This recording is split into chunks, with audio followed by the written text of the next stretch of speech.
Hello, xin chào các bạn đã quay trở lại với review 5 phút.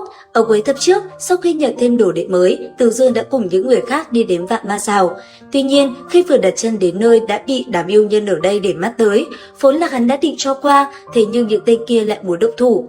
Bởi vậy, không muốn dây dưa với đám người này, Từ Dương liền quay qua tân đồ đệ của mình và cho hắn cơ hội được thể hiện.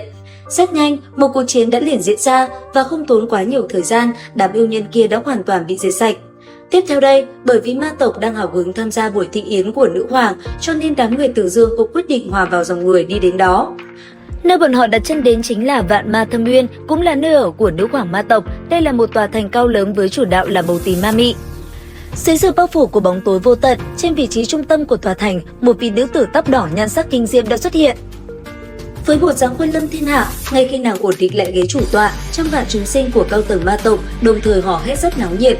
Lúc này khi thấy tất cả đã tụ tập đông đủ, nữ nhân kia cao giọng nói: "Hỡi các tộc nhân của ta, tối nay chính là đêm ban ân cực lạc cho các ngươi. Dưới bóng đêm vĩnh hằng, tất cả các ngươi đều sẽ đạt được một lần lột xác cùng tân sinh. Ta, nữ hoàng ma tộc Ngải Lộ Toa sẽ cùng các ngươi chia sẻ vinh quang này." Ngải Lộ Toa nói xong, một cái lồng giam phát ra kim quang được một lượng lớn nhện ma làm nền xuất hiện ở trong hư không. Trung tâm của lồng giam, một thân ảnh bảo tướng trang nghiêm phát ra kim quang đang ngồi xếp bằng. Sư tôn, là sư tôn. Thiên Vân Thần Tăng vừa xuất hiện, tân đồ đệ của Từ Dương thiếu chút nữa không kiềm chế được hô to. Cũng may Từ Dương ở một bên vội vàng dùng linh khí xua tan tiếng hô to của hắn, nếu không phòng chừng sẽ gặp phải phiền toái lớn. Đại lộ thân phận bên trong một đống ma tộc như thế này, phòng chừng chỉ cần vài phút là sẽ bị đám gia hỏa đang tràn đầy chờ mong này xé nát. Tuy nhiên, không vội cứu Thần Tăng, hắn muốn xem nữ vương kia muốn giở trò quỷ gì. Rất nhanh, buổi thịnh yến rốt cuộc cũng bắt đầu. Tuy nhiên, bữa tiệc còn chưa diễn ra thì một sự kiện bất ngờ gây náo loạn. Rõ ràng là vị tân hoàng này chưa yên vị được bao lâu. Chính vì lẽ đó, rất nhiều thế lực không phục đã bắt tay nhau nổ ra một cuộc tranh đoạt vương quyền vô cùng náo nhiệt. Đám người Từ Dương bất đắc dĩ hòa vào dòng người tranh đấu, dưới vòng bảo hộ của hắn, đám yêu nhân tranh đấu dĩ nhiên không thể động tới, bọn họ cứ ở bên cạnh quan sát mà thôi. Sau một hồi giao chiến với tộc nhân của mình, Ngải Lộ Toa đã có chút mệt mỏi, phía đối diện nàng lúc này là Tam trưởng lão nàng hết mực tin tưởng. Tuy nhiên, điều mà nàng không ngờ tới nhất cũng xảy ra. Sau khi diệt trừ hết đám phản tặc, Tam trưởng lão nhân lúc nàng chưa khôi phục đã lập tức ra lệnh cho thuộc hạ xông lên. Chứng kiến trang cảnh này, nữ vương tân nhiệm và thuộc hạ thân tín của nàng vô cùng thất kinh. Tuy nhiên, nàng cũng chỉ có thể cố hết sức để cùng hắn ta giao chiến. Lợi dụng thời cơ này, Từ Dương đã điều động linh lực, nháy mắt thu về tay thần tăng bảo thể mà Ngải Lộ Toa đã chuẩn bị cho buổi thịnh yến.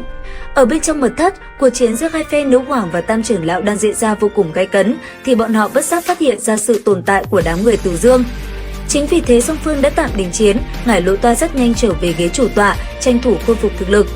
Còn về phía Tam trưởng lão, ông ta lập tức ra lệnh cho thuộc hạ của mình nhanh chóng bao vây đám người Từ Dương. Lúc này, nhìn thấy bảo vật trên tay Từ Dương, nữ vương ma tộc tức giận quát: "Người rốt cuộc là ai? Vì sao lại dám lấy đồ của bản vương?" Từ Dương nghe thấy vậy liền cười khẩy. Hắn khẽ nắm tay lại, bảo vật kia ngay lập tức liền biến mất, sau đó lạnh lùng lên tiếng: "Phàm lần những thứ ta để mắt tới, tất cả đều là của ta." Nói xong, hắn nhướng mắt lên nhìn thẳng vào mắt của nữ vương. Đến lúc này thì khuôn mặt diễm lệ kia đã thật sự tức giận, cầm thanh bảo kiếm huyết quang trong tay, nàng lập tức gầm lên: "Hay cho đám nhân loại các ngươi dám to gan lớn mật, nếu đã đến đây rồi thì đừng mong có thể sống sót rời khỏi."